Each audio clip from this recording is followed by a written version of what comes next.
अरे हाथ चला रहा है या बस दिखावा कर रहा है? सामने देख, चटकोरों की फौज चली आ रही है। अगर आज पानी कम पड़ गया ना तो समझ लेना तेरी तनख्वाह से ही उसकी भरपाई होगी। सेठ जी, सुबह से ही 500 गोलगप्पे तल चुका हूँ। अब तो कंधे भी जवाब देने लगे हैं। और ये जो नया मसाला आपने दिया है, इसे मिलाते ही हाथों में जलन होने लगती है। आखिर इसमें है क्या? ये धन्नू का खास नुस्खा है। इसकी खुशबू सूंघते ही मुर्दा भी उठकर गोलगप्पे मांगने लगे। तू बस ये काली पुड़िया डाल और कमाल देख, जो एक बार चख लेगा वो बार बार यहीं आएगा। गुलाम नहीं सेठ जी, लोग तो बीमार पड़ते दिख रहे हैं। कल गज्जू काका कह रहे थे कि आपके गोलगप्पे खाने के बाद उन्हें पूरी रात आंखों के सामने तारे घूमते नजर आए। उधर दूसरी ओर माधव अपने पुराने गोलगप्पे के ठेले के पास खड़ा था।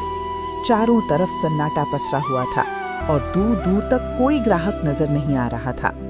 तभी उधर से गुजरते हुए रामू काका की नजर माधव के ठेले पर पड़ी। बेटा माधव, बुरा मत मानना, लेकिन आजकल का जमाना बड़ा अजीब हो गया है। धन्नू के पानी में ऐसा कुछ है कि लोग खुद ब खुद उसकी तरफ खिंचे चले जाते हैं। तू तो सीधा और भला लड़का है, शायद ये धंधा तेरे लिए इतना आसान नहीं है। काका, मैं लोगों को नुकसान पहुंचाकर कमाई नहीं कर सकता। माँ हमेशा कहती है कि असली बरकत उसी कमाई में होती है जिसमें किसी की बद्दुआ शामिल ना हो।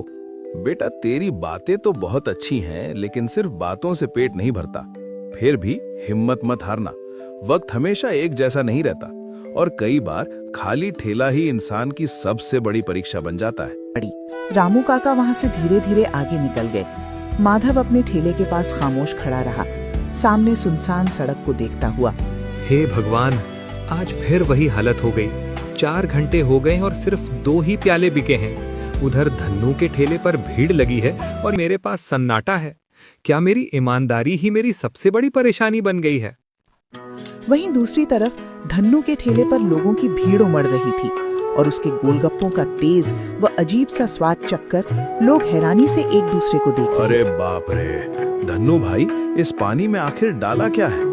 इतनी तीखापन है कि कानों से धुआं निकलता महसूस हो रहा है, लेकिन फिर भी खाने का मन नहीं रुक रहा। यही तो कमाल है छोटे, इसे मैं ज्वालामुखी पानी कहता हूँ। खाते जाओ, मजा आएगा। अभी तो बस कान गर्म हुए हैं, तीसरी प्लेट के बाद तो पूरे शरीर में बिजली सी दौड़ने लगेगी। अरे भाई, मुझे तो ऐसा लग रहा है जैसे मैं हवा में तैर रहा हूँ। वाह, दिल खुश हो गया।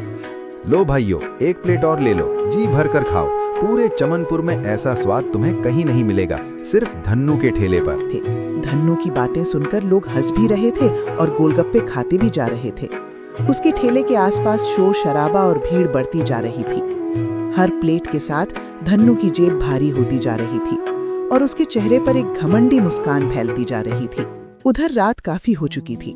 माधव थका हुआ अपने घर पहुंचा। घर के अंदर एक उदास सन्नाटा था। उसकी छोटी बहन गुड़िया बुखार में तप रही थी और चारपाई पर चुपचाप लेटी थी। माँ उसके पास बैठी दरवाजे की ओर देख रही थी, जैसे उसे माधव का इंतजार हो। माधव को देखते ही माँ ने धीमी आवाज में पूछा, बेटा, आज दवा के पैसे जुट पाए?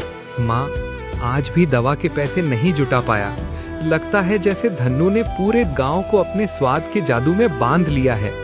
बेटा, हिम्मत मत हार। अंधेरा चाहे कितना भी घना क्यों न हो, एक छोटा सा दिया भी उसे काट सकता है। आज मैं तुझे वो चीज देने जा रही हूँ जो तेरे पिता जाते समय मेरे हवाले करके गए थे। ये तुम्हारे पिता की खास नवरत्न रेसिपी है। वो गोलगप्पे के पानी में केसर, सूखी इलायची और जंगली पुदीना मिलाते थे।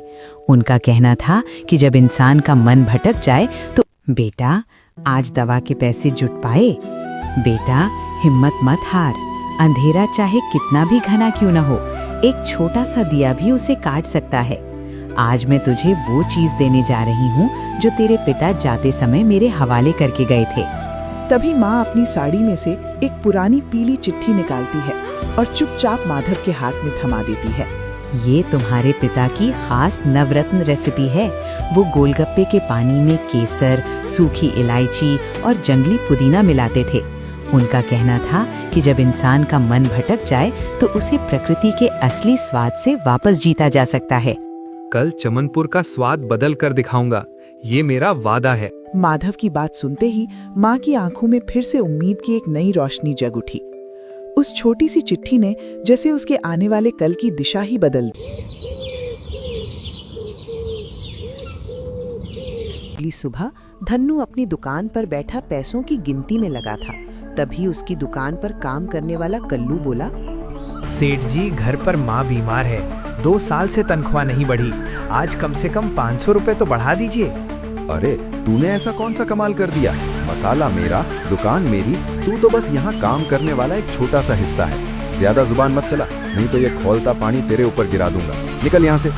ठीक है सेठ जी, आज आपने मुझे ठुकराया है, लेकिन याद रखिए, यही छोटा सा आदमी एक दिन आपकी पूरी दुनिया हिला सकता है। इतना सुनने के बाद कल्लू वहाँ से गुस्से और दिल के दर्द के साथ वहाँ से चला गया और धन्नू अपने घमंड में डूबा फिर से पैसों की गिनती में लग गया। अगले ही दिन माधव ने अपने पिता की बताई हुई खास रेसिपी से नया पानी तैयार किया और दुकान सजा ली। कुछ ही देर में पूरे बाजार में एक अलग ही खुशबू फैल गई, ताजगी भरी, मन को लुभाने वाली। वो खुशबू जैसे लोगों को खुद ब खुद उसकी दुकान की तरफ खींचने लगी। इतना सुनते ही ग्राहक एक दूसरे को देखने लगे। फिर जैसे ही उन्होंने पहला निवाला लिया, उनके चेहरे बदल गए। देखते ही देखते माधव के ठेले पर भीड़ उमड़ पड़ी और पूरे बाजार में उसी की चर्चा होने लगी। उधर धन्नू का ठेला धीरे धीरे सूना पड़ने लगा। ग्राहक अब उसकी तरफ नहीं, माधव की ओर जा रहे थे। ये देखकर धन्नू गुस्से और जलन से तिलमिला। ये नया लड़का मेरी कमाई पर हाथ डाल रहा है। अरे कल्लू, कल्लू कहाँ गया रे? अरे हाँ, वो तो चला गया, अब खुद ही करना पड़ेगा।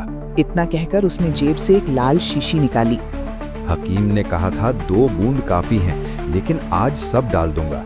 ऐसा पानी बनाऊंगा कि लोग उसे भूल जाएंगे। वो पागलों की तरह पूरी शीशी बड़े मटके में उड़ेल देता है। उसकी आंखों में लालच और चालाकी साफ छलक रही थी और यहीं से उसका खतरनाक खेल शुरू हो गया। कुछ देर बाद उसके पुराने ग्राहक वापस आए और गोलगप्पे खाने लगे। जैसे ही उन्होंने पहला निवाला लिया, अचानक हलचल मच गई। अरे पेट में तेज दर्द हो रहा है। ये क्या खिला दिया? आंखों के आगे अंधेरा छा रहा है।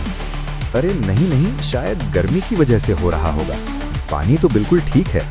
लेकिन कुछ ही पलों में पूरे बाजार में अफरा तफरी मच गई और धन्नू के चेहरे से सारा घमंड उतर चुका था।